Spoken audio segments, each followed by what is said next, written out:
I want to welcome everybody to the September 15th, 2020 meeting. Official time is 6 o'clock. I'd like to call this meeting to order. At this time, I need approval of the agenda. So moved, Chairman.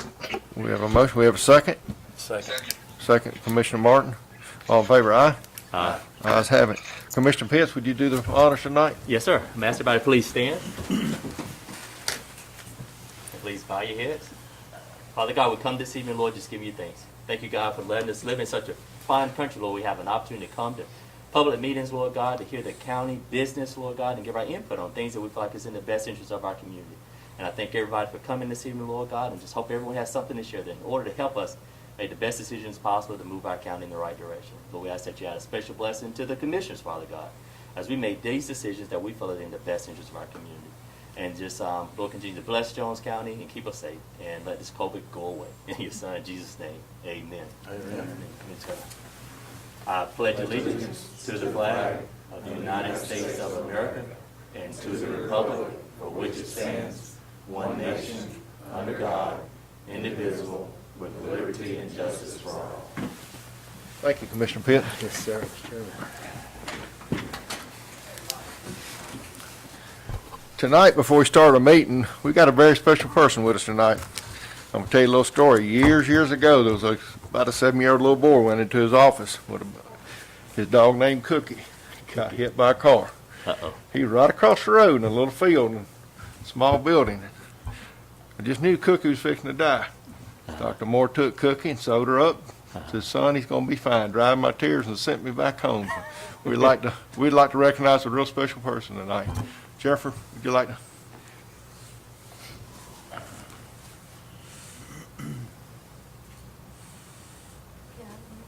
You can take it off. Hey, great and you.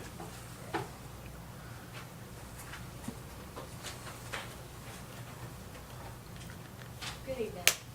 We would like to take this time to express our appreciation to Dr. Moore. His dedication and service to Jones County for over 20 years has been a blessing to us. Dr. Moore has been a significant part of our team at Animal Services. In my 12 years here with the county, Dr. Moore has always been there whenever we needed him. I've learned so much from him, and for that I will always be grateful. A truly great mentor is hard to find. We would like to wish Dr. Moore good luck on his next journey in life. I would like to present this plaque to Dr. Moore on our behalf and the Board of Commissioners.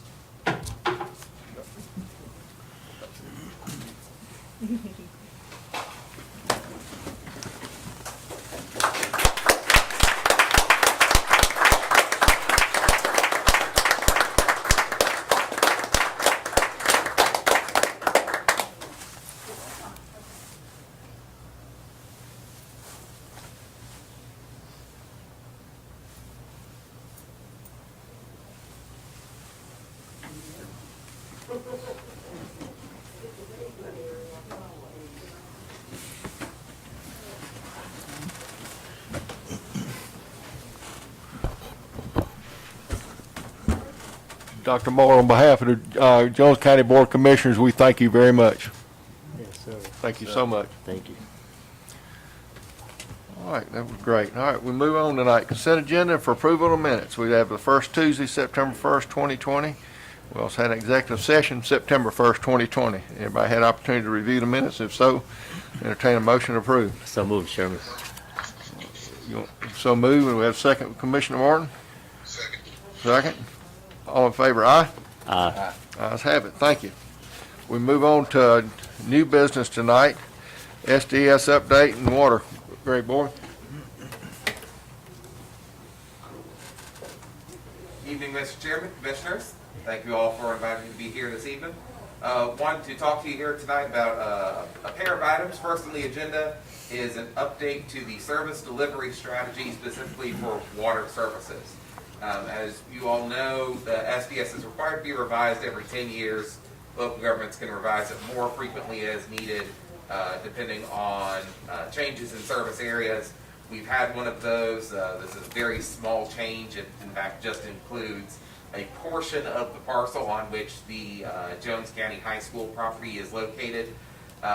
And many thanks to Jason and Jeffrey Belkey for helping us through this, because it was one of the more complex ones I've seen regarding how many different areas are served by different folks there. But the crux of it was wanting to make sure that the high school, especially the new College and Career Academy wing, could get water service as quickly as possible, and that their fields and athletic facilities could also be served as quickly and efficiently as possible, which means shifting a few parts of that high school campus from the city of Gray's responsibility into Jones County's responsibility for service provision.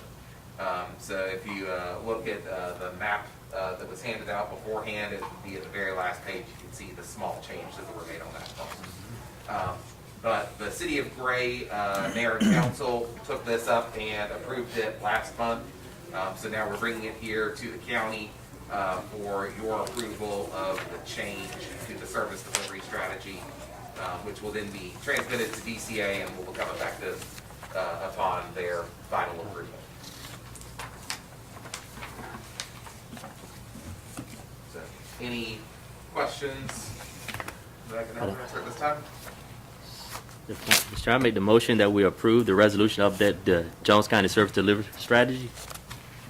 We have a motion. Do we have a second? Second. Second. Any more discussion? If none, all in favor, aye. Aye. Ayes have it. Thank you. Greg, you're still up. Yes, I'm still up. And so then the next item is, as we discussed at the public hearing earlier this afternoon, the county is required to annually submit an update to its community work program and capital improvement element. As a fact, because the county had a impact fee ordinance, we're filing an annual report on the amount of impact fees that were expended over the past year. No new collections have occurred because those fees are currently set at $0 right now. So the first step in this action is to send it to the Department of Community Affairs for their review with a transmittal resolution. This is not the final resolution. It would come back in then about 30 more days once they've had a chance to review it for a final vote of the commission at that time. So I made the motion, we move forward with the CIE updated transmittal resolution. We have a motion. We have a second. Second. Second. Any more discussion? If none, all in favor, aye. Aye. Ayes have it. Thank you very much. Thank you, Greg. Probate court position, Judge Green.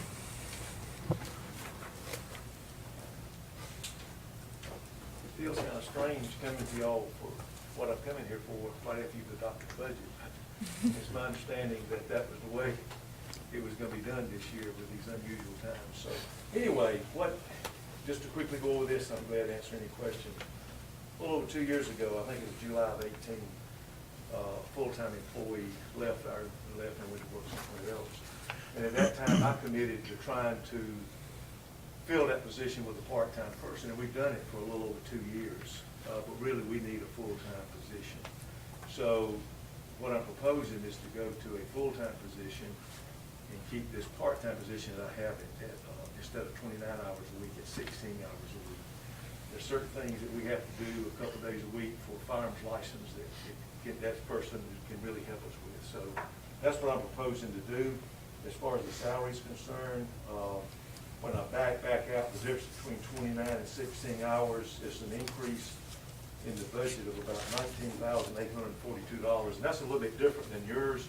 Those numbers changed because of the new salary plan.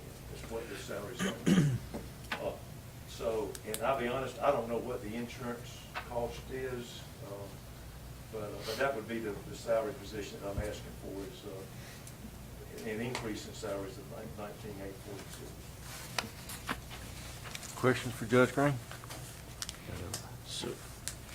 So Judge, we're keeping the part-time position, maybe I'm confused. How are we backing out savings from a part-time if we're keeping the, Going from 29 hours a week to 16. but we're also filling the 29 a year, right? So, Well, we actually going to 40 hours with a new position. but we're keeping the part-time at 16, Right. so it's, in my thinking sometimes that is confusing the other folks, the way I did that. But what I was showing you was the savings that we're gonna do by going from 29 to 16 hours. So we got one position now is 29, is the part-time at 29 hours. That'll go to 21, and then we'll still have a full-time position, Yeah, which is full-time. 29 or 40. 40,000? No, 40 hours, 40 hours, 40 hours. Right, I'm talking dollars. Yes, Yes. that's right. And if you look up down to the base salary, It's 29, That's- 442. it's actually 29,536 on the new scale, but it was, what I had proposed when I wrote this to y'all was before that came out. 29.5. Didn't we swap another part-time to a full-time position? I'm not sure. Was that your Not department? for me. Oh, for you?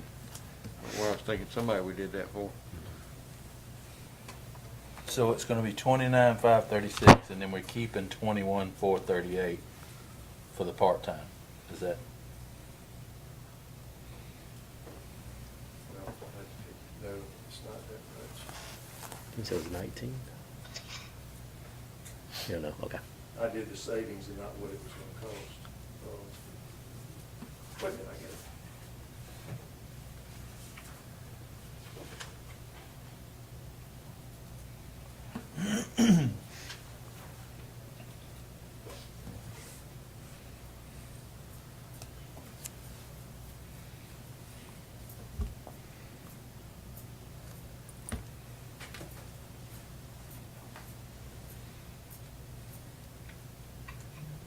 Mr. Chairman, Yes, sir, Commissioner Martin.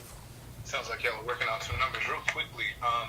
Are we adjusting the pay of that position that we just voted for on the pay scale itself?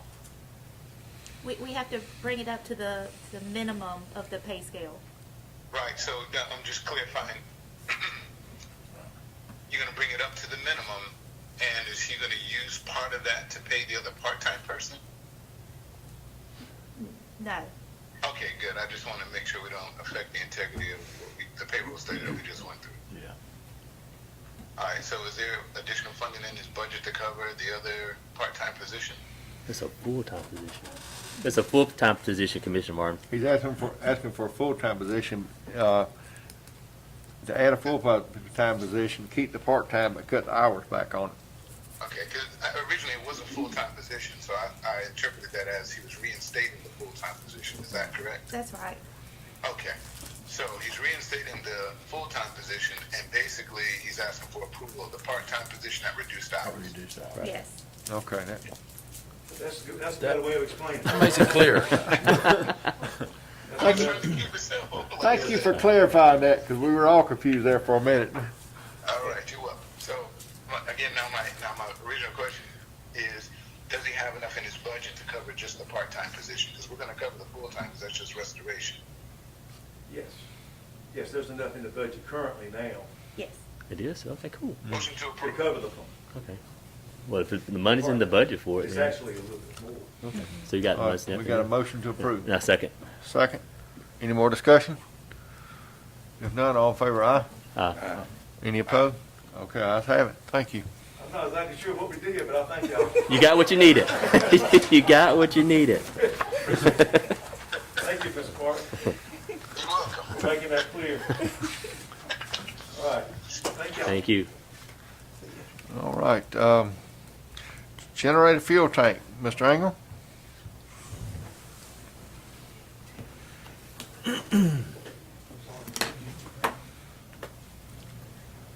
All right. Before you tonight, you have two proposals, one from Phoenix Products and one from Fidelity Manufacturing.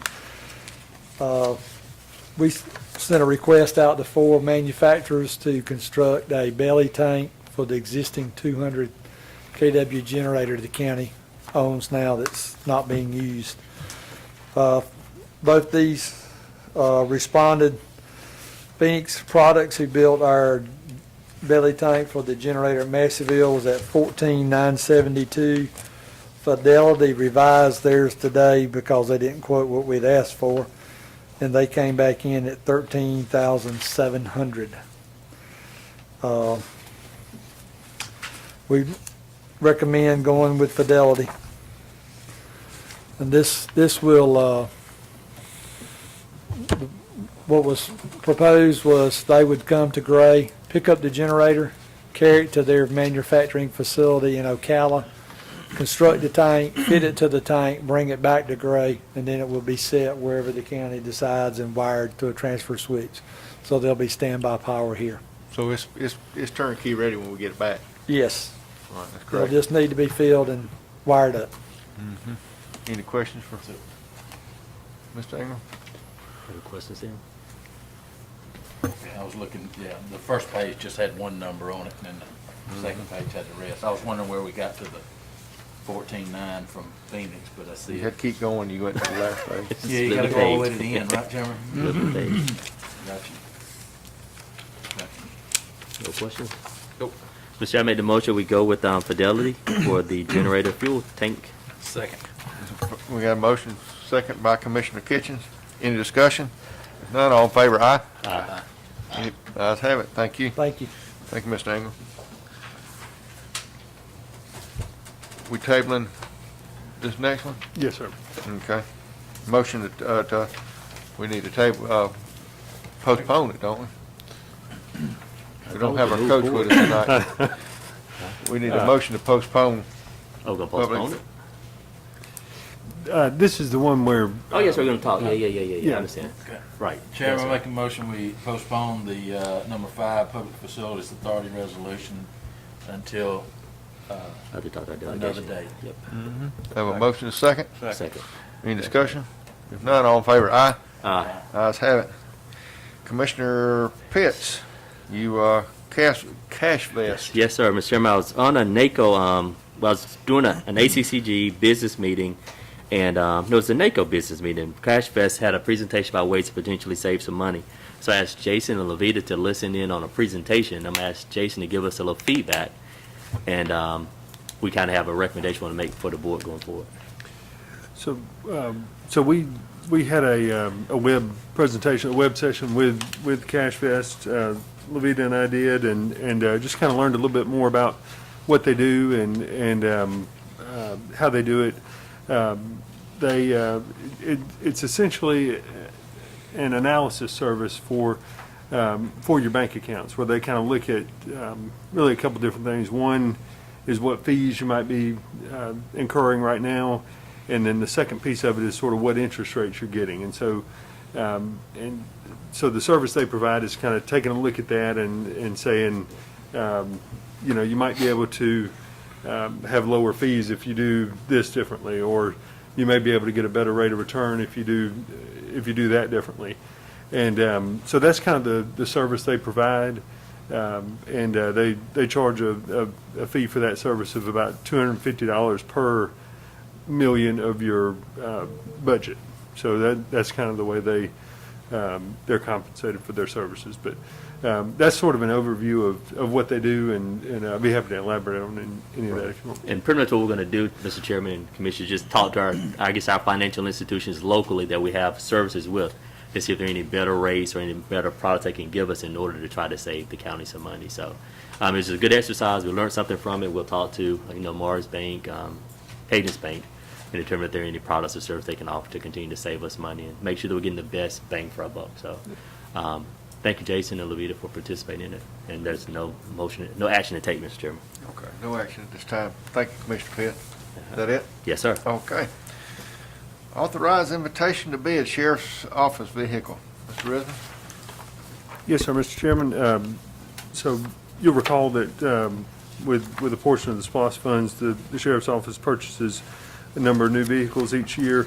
And you have in your packet there the request for this year. There are 7 vehicles, I believe, that they're requesting there. And you may recall that last year, Dodge did not produce the Charger, and so they weren't able to purchase any of those. I think we were able to get a couple of other vehicles, but the Chargers just were not produced. So I think that's the the reason for the additional car there for this year. And so at this point, we're just asking for permission to issue an invitation to bid on 7 Dodge Chargers. Jay, the additional one on there is actually the one that the insurance company's paying for the Okay. tow. Okay. Connect with deputy warrant. Yeah, So that would okay. be the insurance company, that would be that seventh vehicle, then buying that back. Okay, good deal. I should have. So that's why So Travis in the so room. Yeah. the Charger's back in production again. 2021, yes, sir. It's got Dodge on it too. Oh, boy, you love that. Do you want to make that motion? I can't make that motion. So Mr. I made the motion. We authorize the invitation for bid for the sheriff office vehicles. We have a motion, we have a second? Second. Second, any more discussion? I see Commissioner Kitchens over there smiling through his mask. You want to make a comment about Dodge, Commissioner I'm not Kitchens? gonna say nothing, we'll just wait next year and see if they need Chevys. Okay. All in favor, aye? They last too long. I heard 5 ayes, we're good. I said aye twice, that was 6. All right. Yeah, it's bad when you see a smile through a mask. Change order, LMEG, Otis Redden Road. Mr. Lowe? Hi, Chairman, Commissioners. We come to y'all about a change order on Otis Redden. We was wanting to put down emulsion and sevens, but the areas that we dug up to put crush and run in and pack down, they don't want to put it on that. They want to do binder. Put binder down and then come back and put the leveling. And the binder is $27,922.60. And what they was talking about doing was $17,492. So if you add Otis Red and what it was gonna cost and the binder, it comes out to $245,510.60. And then you take the less off of the 17, it's $228,1860. And we got enough money in the LMIG to pay for it. Commissioner Martin, did you have a comment or question for? Yes, change order. You know, before when we put these roads out for bid, you know, I would hope that they would take all of those types of things into consideration. Because $27,000 is pretty hefty. You know, to me, that says somebody didn't do their due diligence and we need to put it back out. I'm not comfortable giving someone an extra $27,000 because they didn't do some due diligence and really look at the road. And if our other competitors put that in their bid and they were lower or just a little bit higher, how much further out does this bid go from where we were or would have been with somebody else? So that's my concern, and I'm not comfortable with it, guys. You have a question? I just tend to agree, Chairman, that I think in our bids, it says that it's incumbent upon the bidders to verify the conditions of the project. And, you know, I see this all the time, that unless there was unless it was an unknown change order, I mean, are they saying that they won't warranty something without putting the binder down, or they just don't want to? Because, I mean, if I could get 27,000 extra, I wouldn't want to do something. If they would have put the sevens down, they was afraid that when they went in there to pave on it, that it was gonna try to peel up or something.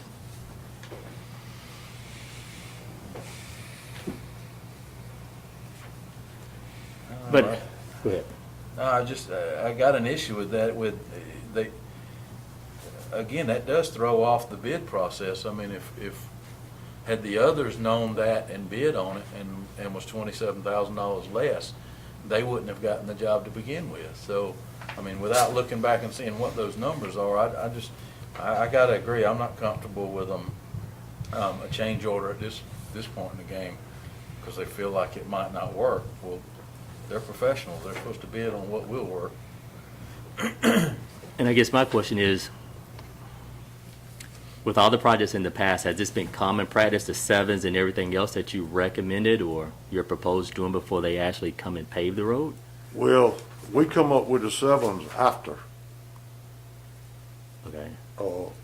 and Jason approved that. You know, that was the $17,492. That was for the emulsion, the sevens, and, the labor about putting the sevens down. Right. I wanted to put it down because it had asphalt on it to seal up the cracks. So the difference between the two is, It's a little over 10, right? 10,508. Because what's going on to have Mr. Andrews here, he lives on Otis Redding Road, and he's been waiting on Otis Redding Road to be paved, I know, ever since I've been elected. And I mean, it's something, I mean, it was on the books, it was scheduled months ago, then all of a sudden I just found out about maybe 2 weeks ago that everything was going to be postponed due to this whole binder and potentially leveling the road. So it's something that we need, you know, to get done, you know, as quick as possible. I mean, if they put this binder down on this road, I don't think we will have to fool with it in a long time. I mean, hadn't anything been done to it since I've been here. Right. I mean, before I came, I think they wanted to put, chip seal on it at one time, but they didn't want it. Right. The Reds didn't want it, so they didn't put it up there. Right. And the road over the period of time just started getting worse and worse. I mean, some areas were worse than others, you know, up there. I guess my question is, did they bid on the specs that we put out and the specs change, or are they saying that they want to do something different because they're not going to warranty it by our specs? Because, I mean, if you bid on a set of specs, the specs should have predetermined whether the road was going to work or not. And if they bid on a set of specs just like everybody else, that's not fair to the bid process if we're going to changing it now. Now, if we change, now if you're saying we need to do this, your recommendation is we need to pay extra to have this to guarantee. I think we need to pay extra and get it done and be through with it. The county had to fix the road before they could pave it. It was our- Some areas, right. But the way they were fixed. Because, I mean, had mushed out the areas that we had dug up. But I think the deal was the way y'all fixed it's not a way they felt comfortable with paving over. Is that correct? They don't feel comfortable by putting the sevens and the emulsion over it. I mean, far as the asphalt, they fine with that. But putting it over just crush and run that's there, they don't feel good about doing it for some Hey, reason. John, what does the DOT manual recommend? Well, probably what should have happened, the areas that we dug up, it should have had some prime put down on it and then threw some sand out on it. And then they could have paved over it, to me. Is that what the DOT manual recommends? I don't know if that's what they recommend or not, but, you know, a lot of these roads that we do, I mean, just like Homer Roberts, when they done it, they put prime down on it. You know, that's supposed to seal everything off. Don't let water get up under there. So do we develop specs based on DOT or just kind of based on how a road has been done in the past? Well, most of the roads in the past, if they had asphalt on them, we just paved, I mean, we put sevens down and then paved over, trying to fill up the cracks in the voids with the sevens and the emulsion. But if they had chip seal on them, all they done was paved over.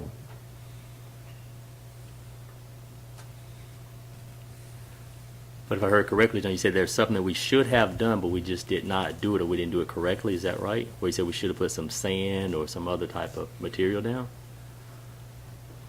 If I'd have known it was gonna be this big of a problem, when we dug them spots up, but heck, we could have got some asphalt and spread out and run the roll over it ourselves. But next time, if we got a road like this, we're gonna let the contractor do it. Yeah. Basically, the county's trying to do the patch job and then let the contractor come in And I behind think it. But they don't- that's the point I'm getting at, is the contractor gonna be able to come back and say, this was an unknown condition that I didn't have control of when I bid on it? Or are they gonna say, well, you know, this is what we expected the road to look like when we put our, Well, if they would've went up there and paved over what was there, it would've been just like it was before we dug it up. It would've pushed back out. So, John, is there an option to get the asphalt yourself and spread it yourself? We can, but I feel comfortable with them doing it. Cause they got a machine they can put the stuff down with. We don't. Cause some of them areas up there are pretty long. Some of them up there probably, Tim, how long you think they are? 100 feet? Yes. Some of them might be 100 feet long and it might not be but 5 feet wide, you know, Right. that we had to dig up.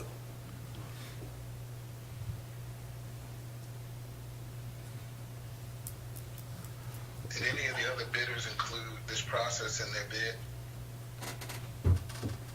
Do what now? Did any of the bidders include this process in their bid? would we have had to incur this cost no matter who got this bid? I think is a, and I'm not, John, I'm not looking to lay blame anywhere. I just want to know, is it something that we can hang on the contractor? Because I don't want to jeopardize the bid process, because that's not fair to the ones that didn't get the bid. Because that's how we're going to wind up getting our butt in a crack, by saying, well, yeah, they hired this guy, and then they turn around and give him all these change orders. His bid wound up a lot higher. Money Right. paid out was a lot Right. higher than what we paid. I don't think that's fair to the process, but if it's something that we looked at and decided, you know, this is what we're going to pave over, and then when we get on site and go, wow, you know, we should have done this, or we should have incurred these costs before, we would have incurred these costs with any contractor.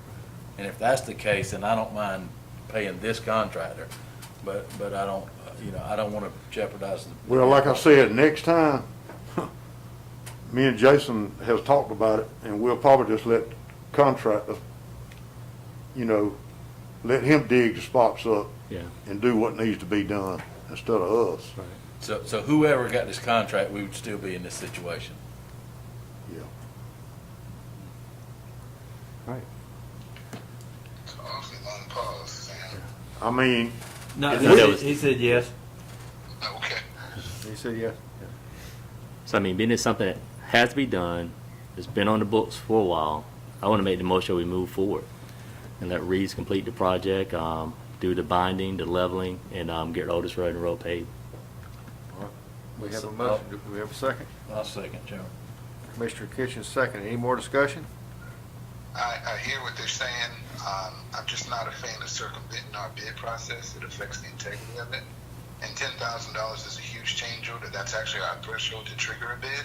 So I'm opposing for that reason. Okay. Any more discussion? None, all in favor? Aye. Aye. Commissioner Martin, opposed? thank you. Thank you. Thank you.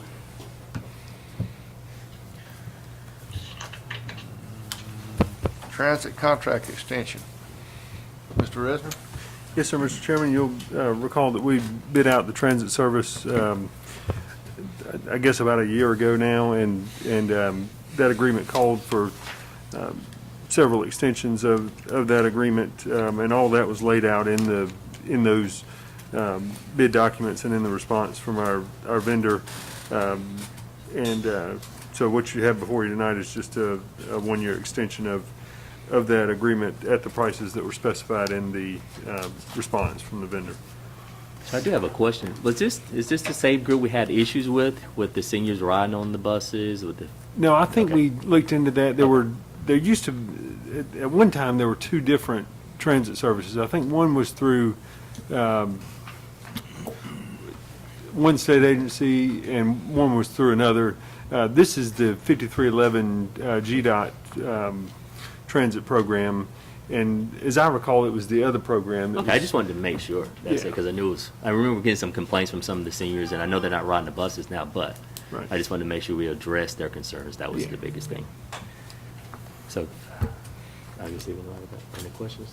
Any more questions for Mr. Resner? And if not, Mr. I made the motion, the transit contract extension, move forward for one more year. We have a motion. Do we have a second? Second. Second. Any more discussion? If none, all in favor, aye? Uh, Aye. Aye, Commissioner Martin? Okay, thank you. I got him upside down way back here, but that's right. Surplus transit van, Mr. Resner? Yes, sir, Mr. Chairman, we have periodically, as part of our transit package from GDOT, we get new vans, and then, so one of the old vans is surplus. They always give us the option of purchasing those vans, and in the past few years, we've purchased one that 4-H is using and another senior center is using. So we have another van now that's coming out of that rotation, and GDOT has asked us if we would like to purchase that. We were contacted by Middle Georgia Community Action Agency. They're the entity that operates our transit service, and they also operate our senior center, and they do meals programs and a number of different things in the Middle Georgia area.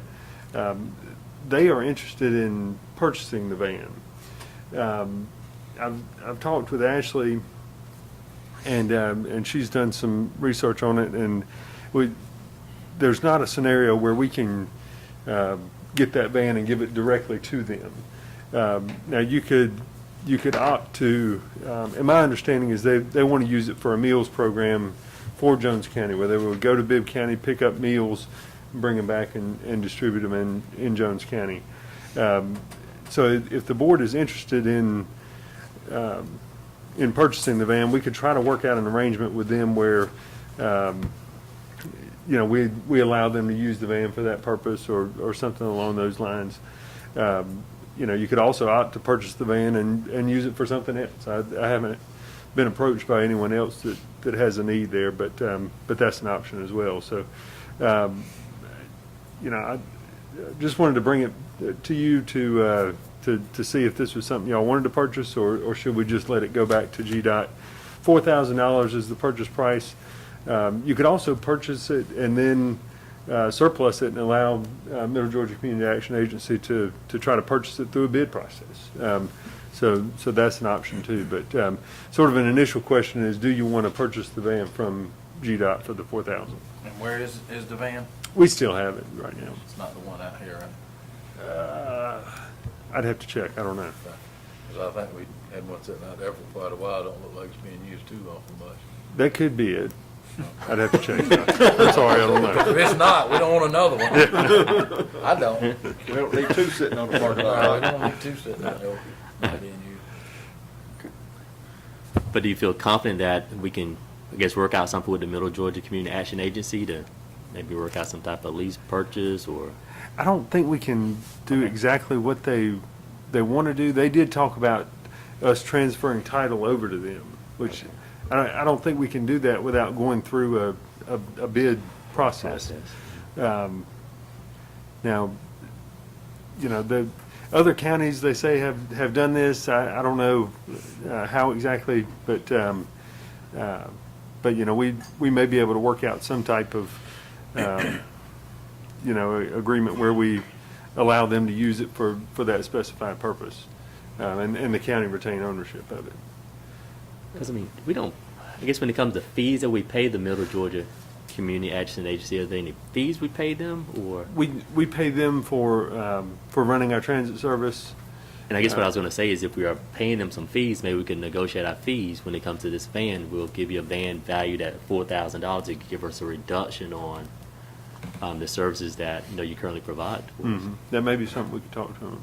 So I know what the board thinks about it, but I think the intent is that I would think we would want to help the, agency out as much as possible that we could do in a legitimate way.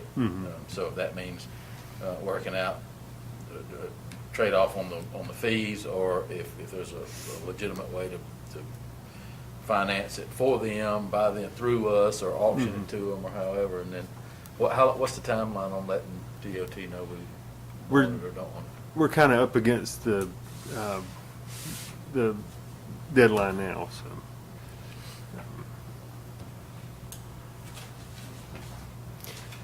I mean, they're, in terms of it's $4,000 to buy the thing from them. Usually these vans come equipped with a lift and all sorts of things. I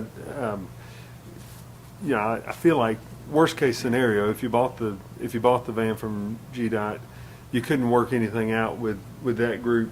I mean, I think it's, I haven't looked it up, but yeah, I think you'd be able to get your $4,000 back. I mean, I don't think, if we're not gonna have a loss, I wouldn't have a problem doing that.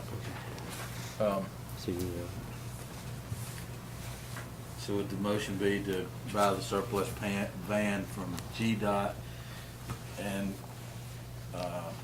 offer it for the Community Action Agency contingent on a legitimate way to do it? If that falls through, we Put it back up auction. put it up.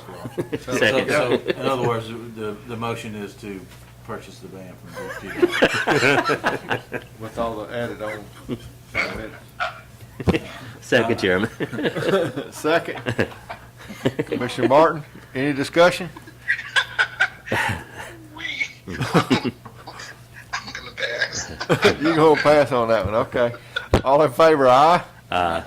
Ayes have it. We miss you, Commissioner Martin. You can be sitting in there and sharing your graces with us, laughing right now.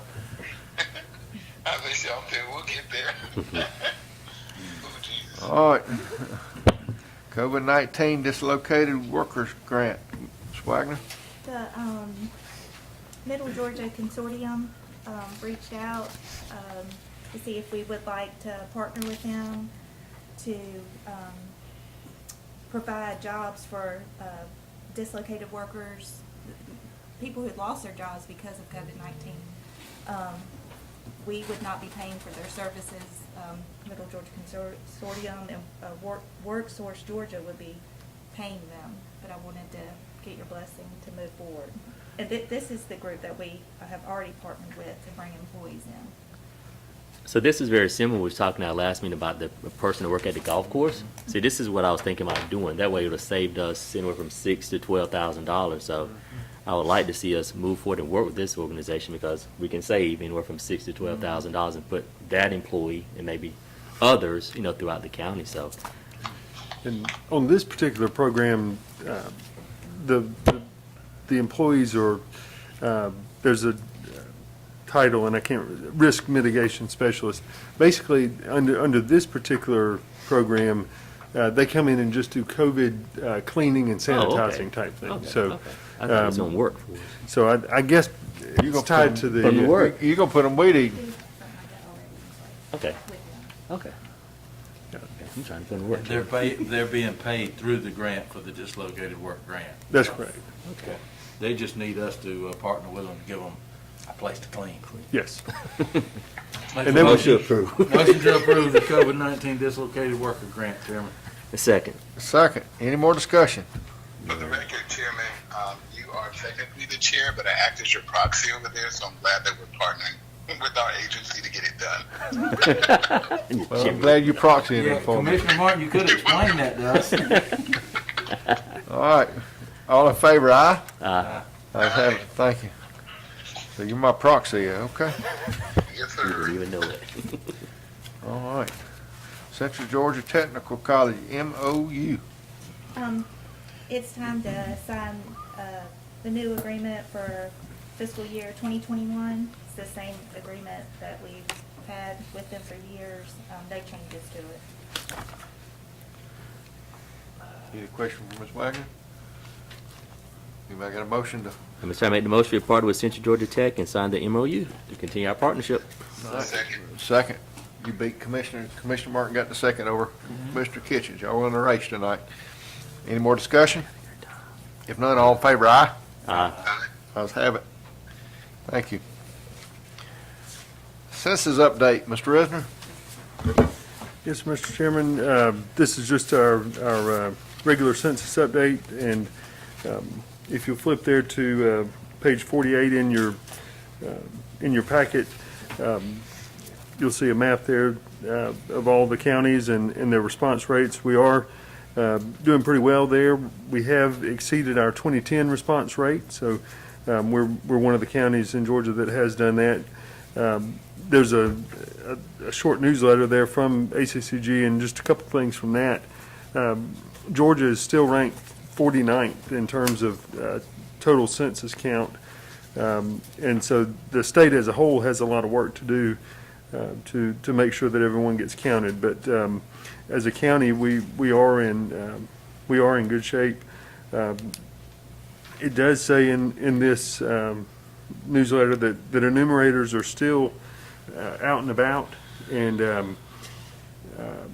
at this point they don't know if the census process might be extended. So at this point it looks like September 30th is the last day, and so I would just encourage everyone to fill out your census information and submit that if you haven't already. There's also a list there of counties that exceeded their response rate 10 years ago, and so you'll see Jones County on that list.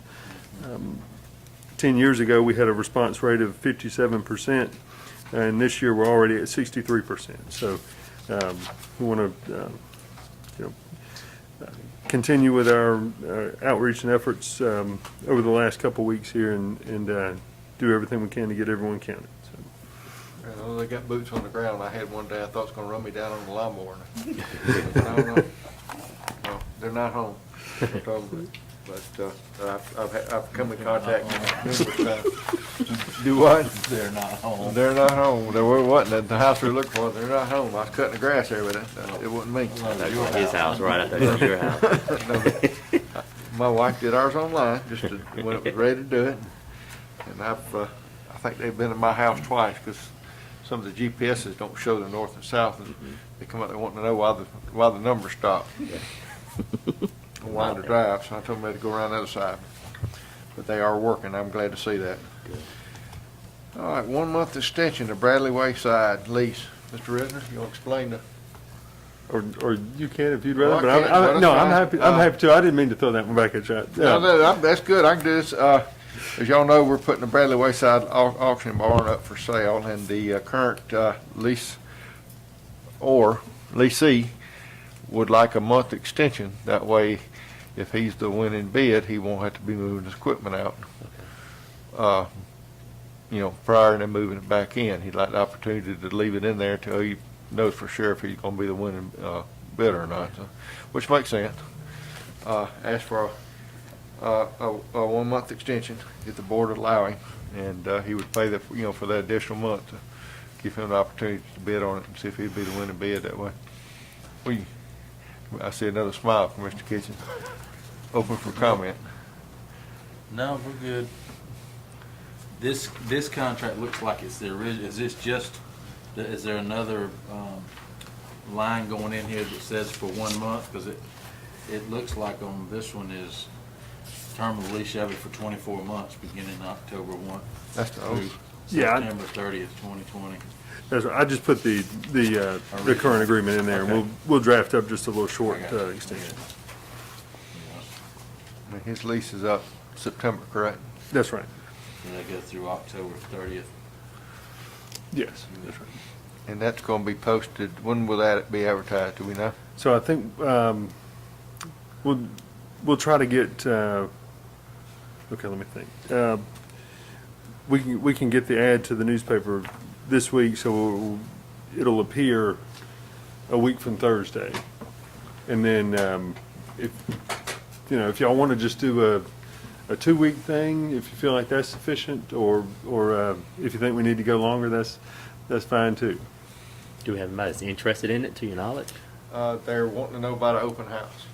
Oh, okay. So I've had a number of people wanting to know if they're going to be allowed to, if we'd schedule an open house in our bid, so that they'd have an opportunity to walk through it prior to bid.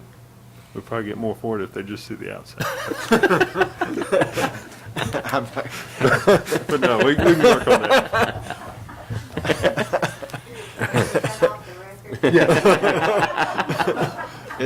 But you've been recorded, so you got 29,000 people watching you right now. All good. So we have a. So I make the motion, Mr. Chair, we extend it for 1 month for the Bradley Wayside lease. We have a motion, we have a second. Second. Second. Any more discussion?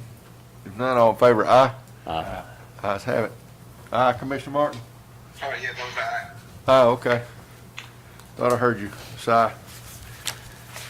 Approval of proposed Bradley Wayside plat, Mr. Risner. Yes, sir, Mr. Chairman. I've been working with Max Davis on the plat for the property, and we'll use this to develop a legal description of what exactly we want to put out for bid. And so I apologize for the scribbling on this, but I kind of took what Max did and just made a couple proposed revisions there. So starting on the left side of the page, you'll see there's it says possible prescriptive easement by use along Asphalt Drive, and that's what kind of leads to those parcels back in behind it. Just a thought there was to maybe go ahead and draw in an easement there that we deed in favor of those owners back there, so that it's not just a possible thing there. We go ahead and just clean that up. The second thing there is maybe extending that. It's relatively close to the end of the building, and so maybe extend that on over towards the convenience center a little bit, and that would provide more area for parking and at least get beyond where the driveway splits there, and probably just be a little neater going forward in terms of parking arrangements and that type of thing, assuming it is still used as an auction. And then the third and final thing there, Max had drawn in an easement around the well, and so I'm not sure if we need an easement around the well necessarily. There is a small drive between the well and the building there, and I thought maybe I don't know exactly how to handle that. So that y'all don't necessarily have to decide anything one way or another on that. I can work through that with him, but just wanted to see if the board was good with the sort of the proposed layout there of that parcel. I am. Gives us 12 foot to come between the convenience center and the property line to get to service the well and run any utilities that might need to come through there too. And gives them, I think parking was the biggest question people were asking about too. Mr. Kitchen, was that a? Yeah, I make a motion that we adopt the plat based on Jason's revisions and allowing him to work with Max on the easement around the well portion. The animal services, they share the well, right? That's right. Yeah, that well Yeah. will become a public well. Water department's gonna take it over and meter off of it. So that facility will be serviced by the well with a meter on it. And it would stay on our property. We would retain ownership of the well as it's drawn here. Sure. So. All right, we have a motion, we have a second. Second. Second. Any more discussion? If not, all in favor, aye. Aye. Ayes have it. We'll move to the old business tonight. Temperature stations, Mr. Risner. So as we discussed last time around, we wanted to see about getting some additional prices on this.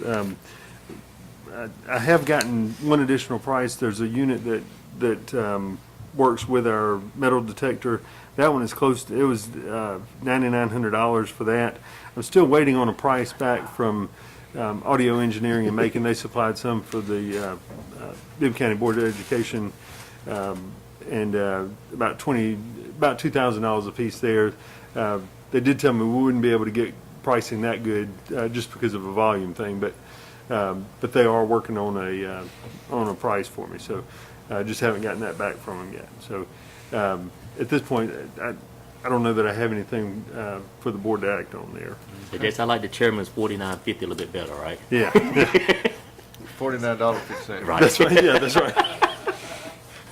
So, old business, do we need to postpone that again, or just no action on it? I guess maybe just postpone it until the next meeting, and hopefully I'll have that information back. Make a motion that we postpone the temperature stations under old business till the next meeting, Chairman.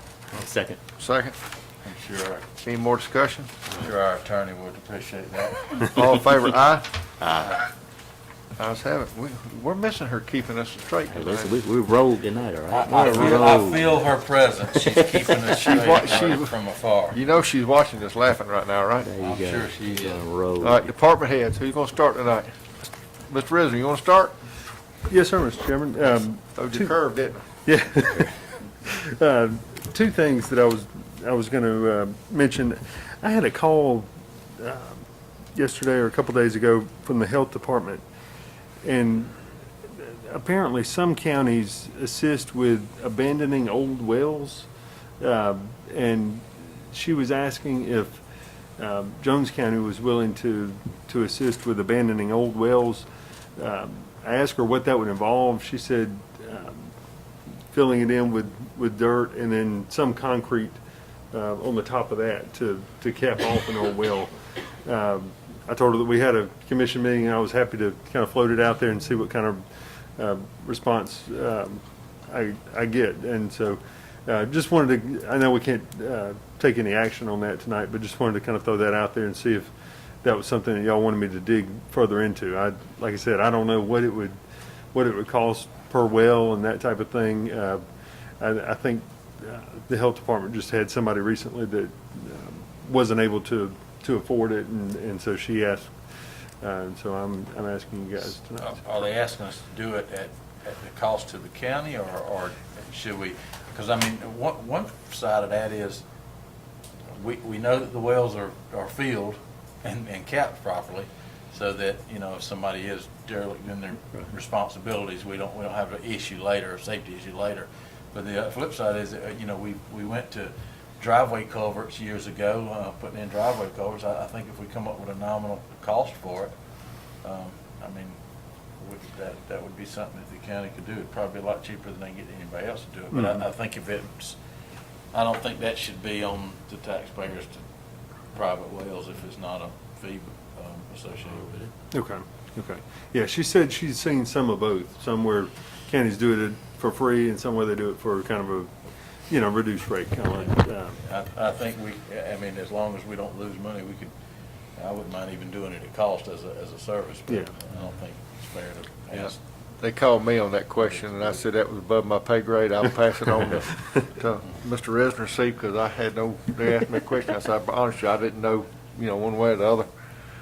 What they run into, some of these older systems from years past. So what if it's an 800-foot well?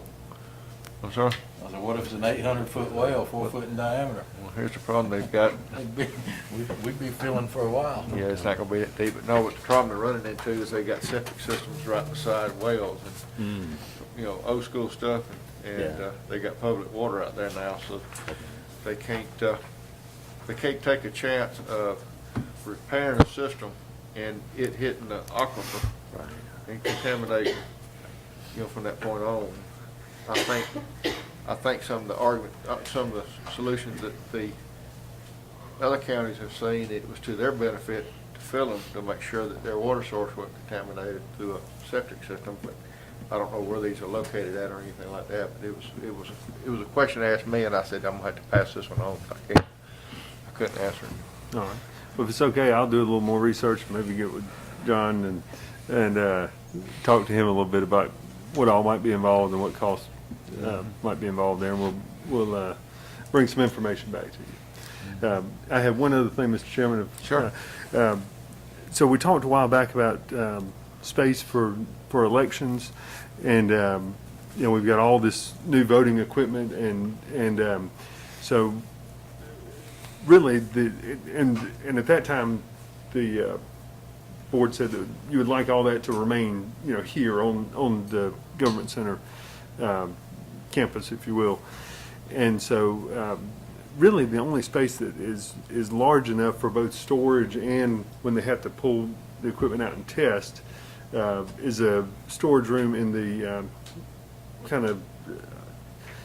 if you're looking at Don's the EMA office, over to the right, there's a large storage room on the front right corner of that building. And now it's not finished. It needs some work, and so but it is large, and it's not being used right now. And so we've gone through and come up with the cost to provide heating and air there, and just to make it into a usable space. And so the dollar amount is. Donald White with building maintenance came up with an estimate of about $9,200 to convert that space from what it is now into usable space. So I just wanted to throw that out to you, and I think it's something we can do within the current budget, and I don't need a whole lot of additional funds to be able to pull that off, but just wanted to kind of run that by all of you for any sort of reactions or anything before we move forward there.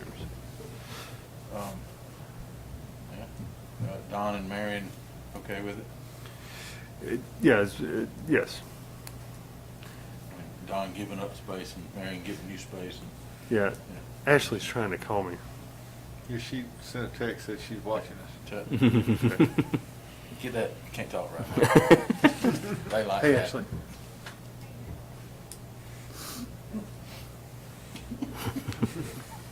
Okay. She had to call. She's gonna have to call. Make Gotta sure get some we- input. Gotta chime in. Yeah. She probably says, tell them they need to.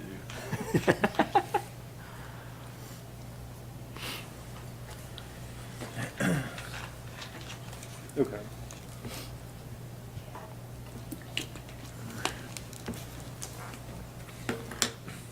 Okay.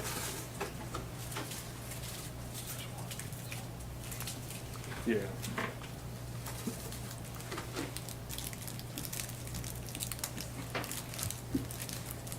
For me. Okay. Back, All right. breath that back. That sounds good. We'll dig into it real good. I thought you could ask. You don't want to go with it. That's right. You catch it, all right? It's all yours. All yours.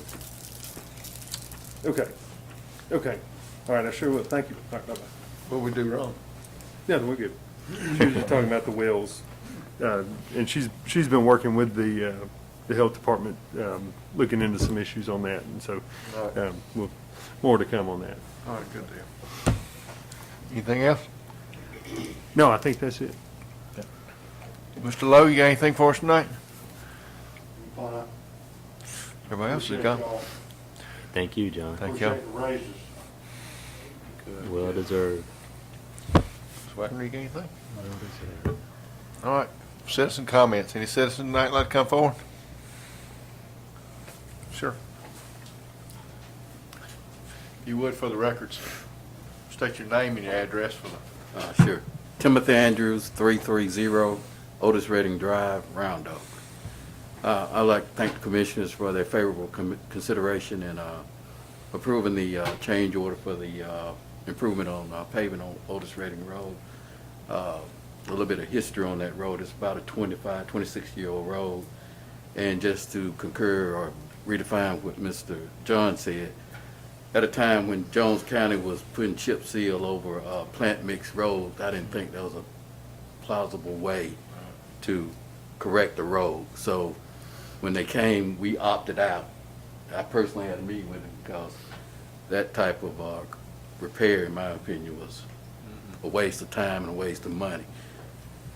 That being said, and I concur, with Commissioner Dalon on costs, but going forward, I concur with Commissioner Kitchens. Don't piecemeal a job where the county does one part of it, and then the contractor does the other part. If you have failure, then it's just a finger pointing deal.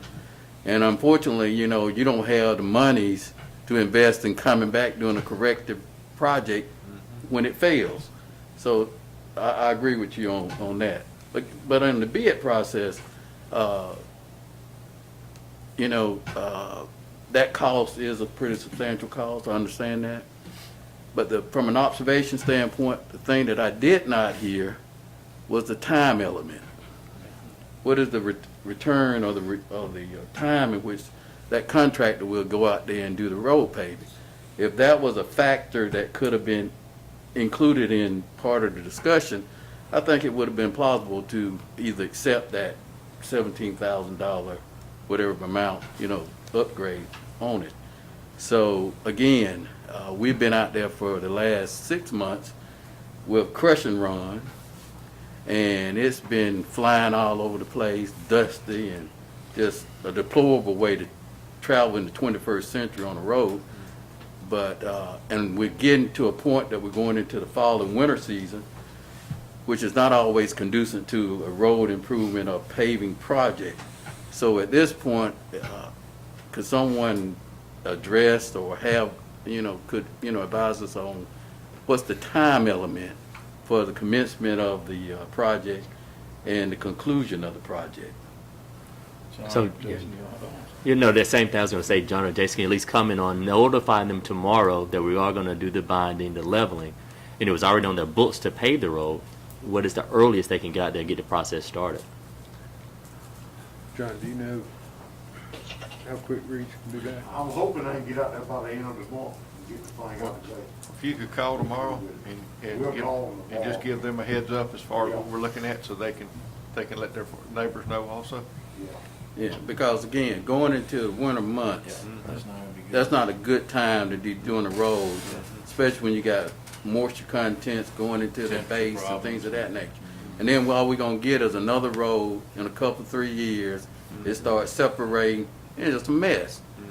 But if y'all were considerable to give them that additional increase, then I think you should have the ability to mandate when you want it done, instead of leaving it up to their schedule. And if they can't facilitate, go bid somebody else. Amen. Mr. Chairman? Yes, sir. Commissioner Martin. Tim Andrews is the county manager in Houston County, so I'm going to ask him to share, at his leisure in the next week or so, their bid process for roads and some of the clawbacks and requirements they put in for their contractors. Because as a neighbor, I think we could glean from some best practices that they do down there. Sure. I'll be more than happy. I just can't come to your meeting because coincidentally I have a meeting that I'm supposed to be at tonight too, but I got excused from it to come to Tommy this. let you off? Yeah, he let me out. But again, I want to, share my appreciation for your favorable consideration and taking that project and improving. Thank you. Thank you. Thank y'all for your patience. Yes, sir. We don't you. want chip seal either. All right, thank you. Thank you. Anyone else tonight? Any citizens? How about commissioners? Commissioner Martin, you want to start off? I'm just thankful for continued participation from everyone. I get a chance to look at and see on the screen that people are actively coming out and getting engaged in county government. It's important. It's even more important now than it has been in any other place. We have some very important things that we have to get done. Earlier today, we talked about water infrastructure. I wish we had more citizen participation, but it may have to do with timing of the day for that particular meeting, because water and sewer, and especially water, affects us all. And I hope that they go back and look at that meeting. If it's not being recorded, we need to record that as well, so people can see how and what we're doing with regard to infrastructure and the impact of that as we potentially go out for bonds or any other debt service. To our department heads, continue to keep up the good work. I'm happy that we were able to get the salary study passed. To our employees, keep doing the great work. We appreciate you, and I hope you see that as a reward for your patience for us getting the salary study done. So thank you, guys. And by the way, Mr. Chairman, Tim also sits on that board that you're the proxy of, so I just want to let you know. We're research judge as well. We're Wow. represented tonight. You notice me and you sharing the mic tonight, don't you? Yes, sir. I'm holding you right beside my microphone so everybody can hear you. All right, I appreciate it. All right, Thank you all. thank Keep you. up the good work. Commissioner Robinson, No, sir, don't have a thing. good deal. Commissioner Pitts. Yes, sir, Mr. Chairman. I got something I want to share with the board. So I said that the Board of Commissioners made some positive steps to improve connectivity in Jones County. We passed the Connectivity Enhancement Pilot Program. We're working to obtain the Broadband Ready designation. And as the chairman of the ACCG Economic and Development and Transportation Committee, we're going to ask the Georgia General Assembly to appropriate funds to the state grant program in order to make counties eligible and private sector partners to provide broadband services in unserved and underserved areas. So I'd like to see us host a public hearing to obtain citizens' comments, suggestions, and recommendations. And based on the outcome of that public hearing, I'd like to see us develop a broadband committee. I'd like to see that committee be based upon community stakeholders, commissioners, so they can research it, make recommendations to the commissioners, and hopefully, and I asked Shannon, she made copies for us. It was some research that I'd done through NACO, that a community came up with the 10 Steps to Broadband Internet Initiative that I'd like to see us work towards. I presented this to Jason and Greg, and there's some things here we can do and some things we cannot. But I think it serves as a good model for us to pursue broadband because that's one of our greatest needs in Jones County as a whole. I've been talking to Jason, and I wanted to propose that we do this maybe Thursday, September the 24th at 6 o'clock. I think that gives us enough time to get it out to the public, to get their input so they can come. And I would ask Ms. Debbie to put it in the newspaper so that people can see it, hear about it, and then they can come and give us their input and ideas and suggestions. Okay? All right. And that's all I have, Mr. Chairman. Thank you. Mr. Kitchens? I don't have anything, Chairman, just blessed to be here. Thank you. All right. At this time, we need a motion to adjourn to go into executive session for real estate. So moved, Mr. Chairman. Second with Commissioner Martin. All in favor, aye? Aye. Ayes have it. Thank you.